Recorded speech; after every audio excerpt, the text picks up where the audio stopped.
Ageism. This is the Module 1 review for your nursing care or care of the aging adult. There's some terminology that we need to be familiar with when we're talking about the older adult. First of all, we talk about geriatrics. This deals with the physiology of aging and the diagnosis and treatment of diseases that affect the older adult or their abnormals and their treatments. Gerontology is the study of all aspects of the aging process, and this includes not only the clinical and psychological issues, it also includes the economic and the sociological problems of older adults. This is where we look at nursing care and healthcare, housing, education, business, and politics of the older adult. Gerontics is going to be the nursing care and services provided to older adults. And it does involve a holistic view of aging with goals to improve health, provide comfort, and care for the older adult. Now remember that aging is determined by society and culture, and it is a continual process of biologic, cognitive, and psychosocial changes, and it starts at conception. Now, most people don't mind getting older if they're particularly healthy. But we need to look not only at a person's chronological age, in other words, are they 70? Are they 79? Are they 93? That's the chronological age. But we also need to look at their functional and their physiological age. In other words, how well are they able to do things and what is their health like? So the physiological aging is what is going to happen as the body gets older. So another way of looking at aging, let's look at primary aging. This is defined as the process of maturation and decline that occurs in the body cells and the physiological systems throughout the lifespan. In other words, we start getting older the second that we're conceived. And there's changes that are going to be happening throughout the body that occur in everyone. Secondary aging are age-related deteriorations that result from lifestyle behaviors, such as how physically active were we as a younger adult? What was our nutrition? Were we a smoker? Do we drink alcohol? Our disease processes, such as diabetes or cancer or heart disease. What was our environment? Were we exposed to toxins or air pollution or UV radiation? And injury and illness. Once again, chronological aging is the number of years that a person has been alive. Usual aging describes how the majority of the individuals in today's society usually or typically age. So in other words, what is the average of the older adult?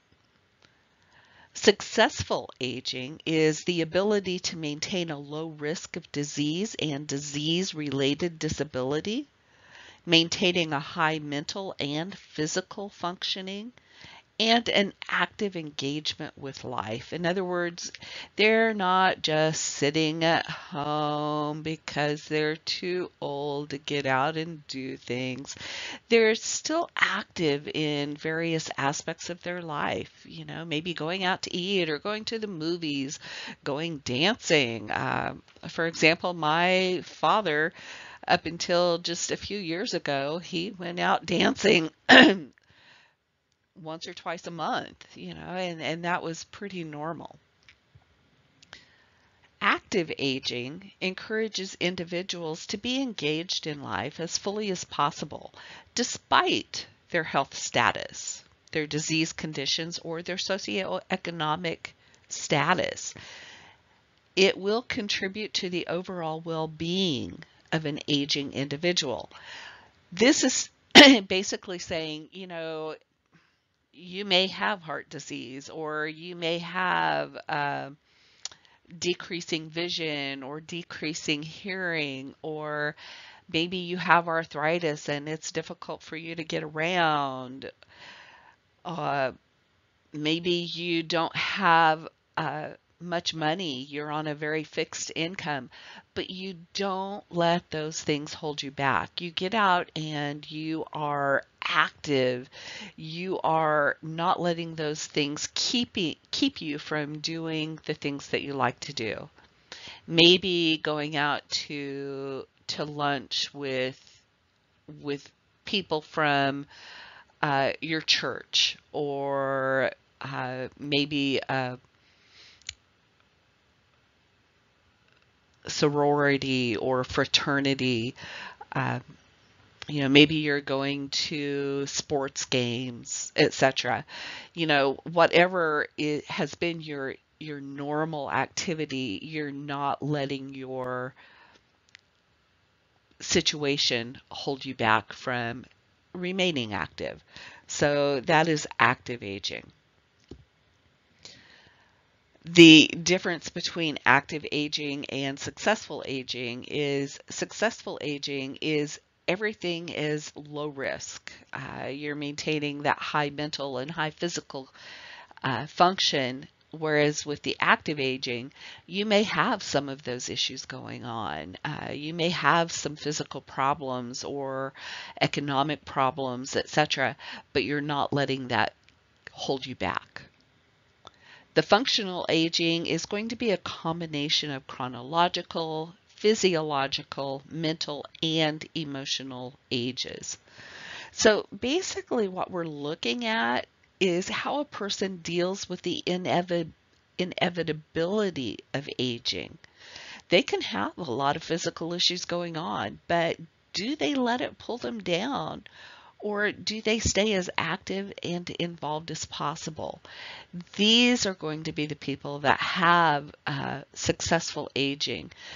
They're going to have that successful active aging. It's going to contribute to overall well-being. Gerontophobia is another term that you need to be familiar with. It's the fear of aging and the refusal to accept older adults into the mainstream of society. This can cause irrational fears that result in behaviors that make no sense for a person's chronological age. Ageism and age discrimination are extreme forms of gerontophobia. Ageism is actually the dislike of aging and older people just based on the belief that aging makes people unattractive, unintelligent, and unproductive members of society. It's an emotional prejudice or discrimination against people based solely on their age, and it allows people to view the older adult as having less human value. At this point, we also look at the demographics. Demographics is a statistical study of human populations, and it's concerned with the population size, distribution, and vital statistics. It's used by the government as a basis for granting aid to cities and states, and by cities to help project their budget needs. One of the things that we look at in demographics is life expectancy, or the number of years an average person is expected to live. We do know that advances in technology and healthcare have significantly increased life expectancy, and vaccines have played an important part in increasing life expectancy. If we consider right now, baby boomers, these are the people that were born between 1946 and 1964. They account for almost 23% of all Americans today. These are the people that we're considering our older adults. Almost almost a quarter of America's population are older adults. We are becoming an increasingly older society. This means we are going to require more healthcare services. You know, we get older. Some people don't age as well as other people do. They have more physical issues. They require more medical care or more physical care or assistance. This is an area that needs to be examined very, very closely. Um, it's also a good reason for nurses to get into the field of gerontology, because it is a field that is not going away and it's only getting larger. You know, how can we make our older adults more comfortable and more productive throughout their lifespan, etc.? Some of the things that we also need to look at with the older adult is their income level. Some of our poorest people in the country are these older adults. However, they're also some of our richest. But consider, in 2015, 8.8% of the elderly population was statistically determined to be at or below the poverty level. Excuse me. So at the same time frame, 2015, the median income of males over the age of 65 was over $31,000. But for females, it was a little over $18,000, and this is annual income. The major sources of aggregate income for the older adult will include their Social Security benefits, their earnings if they are still working at all. Maybe they have income from assets or pensions or other earnings. Some people are eager to leave a regular job and they may retire in their 50s or their early 60s. But other people enjoy working and they want to continue beyond a traditional retirement age. So it's difficult to say, you know, it used to be when I was growing up that 65 years of age, that was retirement age. People didn't work after 65 unless you were self-employed or were a farmer, etc. But if you worked in an office or some other type of employment like that was more structured, then 65, you were done working, you retired. These days, that's not always the case. Also, because of our lifespan extension, we have to consider that we may have numerous generations alive in one family at a time. You know, there might be 4 or 5 generations alive at one time. Currently, in my personal family, we have 4 generations alive. But I see that changing very quickly because some of my great nieces and nephews are getting of an age where they can begin having children. Middle-aged family members, in other words, those people 40s, 50s, they often become the caregivers of their parents. They might be referred to as the sandwich generation. They're trying to continue to work. They may still be raising their own children, but they're also caring for their grandparents or maybe even their parents. Children are often taking their older parents into their homes when the older parents are unable to maintain their own houses or apartments any longer. And again, a lot of these older adults might be living with chronic conditions and require some level of care or assistance. So a growing issue in our society is the older children, children that are older than 50 years of age, are now caring for even older parents that are often even older than 80 years of age. And these caregivers may have physical and cognitive issues of their own, and that makes it even more challenging to try and take care of their parents. So safety is a basic need. And as our uh, loved ones get older, we need to begin to observe for changes. Things that may indicate safety issues would be neglecting personal hygiene, dressing in soiled clothing, or maybe not wearing appropriate clothing, significant weight loss, neglecting the home, in other words, not cleaning, not keeping things picked up or put away, letting things just accumulate, not doing dishes. Maybe it's inappropriate behavior or frequent falls, social isolation, different patterns in their relationship, no longer being able to find the right words when they're talking. Maybe they're not paying their bills, or maybe they're hoarding their money, becoming confused about medications, or making unusual purchases. All of these can be signs that there may be some safety concerns with these clients.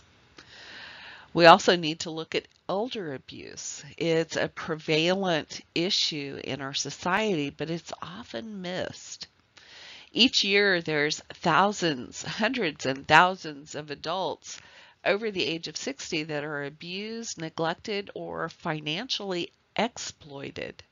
And that is what we call elder abuse.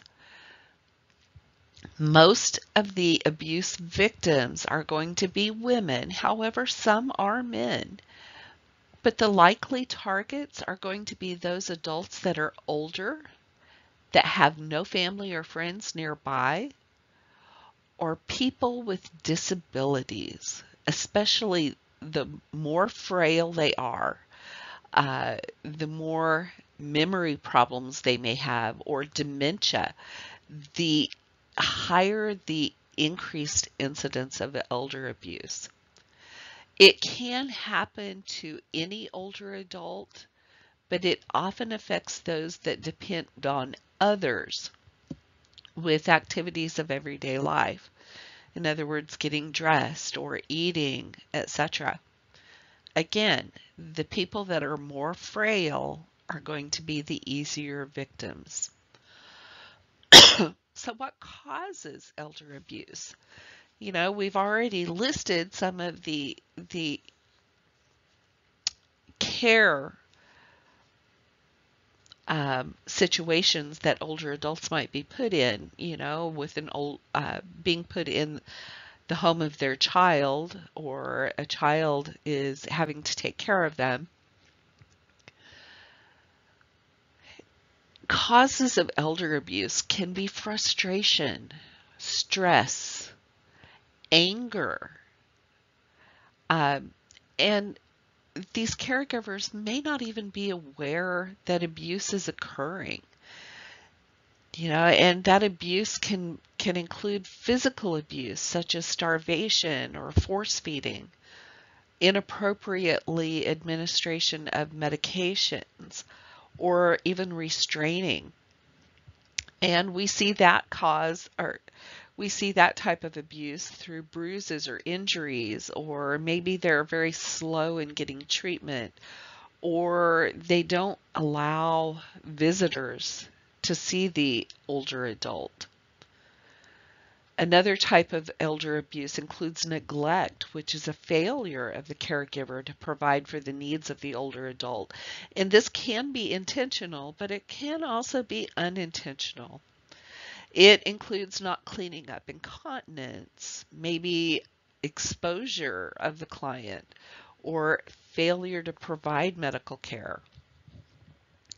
Emotional abuse is the next type of elder abuse, and it can include isolation, ignoring or depersonalizing someone, forbidding visitors, or even prohibiting phone use. Emotional abuse can be verbal or nonverbal. These clients may have a lack of eye contact. They may tremble. They may be very agitated. They may be evasive or even hypervigilant. Financial abuse would be the theft or misuse of an older adult's finances. If it's used to take care of the older adult, for their benefit, then that is not misuse. However, if it's used for personal issues for the caregiver, that is financial abuse. And abandonment is leaving the older adult physically, emotionally, and financially defenseless. Now again, some of these issues might just be temporary. Maybe it's just situational, and if it is short term, it might just require an easing of the tension or the stress. For example, there's adult daycare, respite vacations where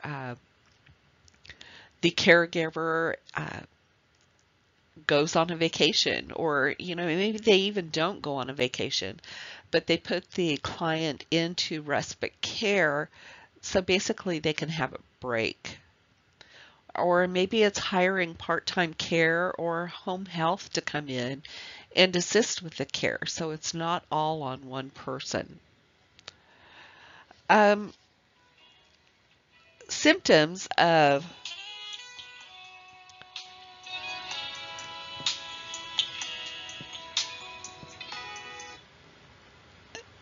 symptoms of an abuser can include isolation of the abused, high stress levels, talking for the abused person, not allowing others to care for the abused. Maybe they're very controlling of all aspects of the abused, such as their finances, who that abused person talks to, who takes care of them, what that person eats or drinks or wears. Maybe they have a very bad temper. They might be very demanding of others.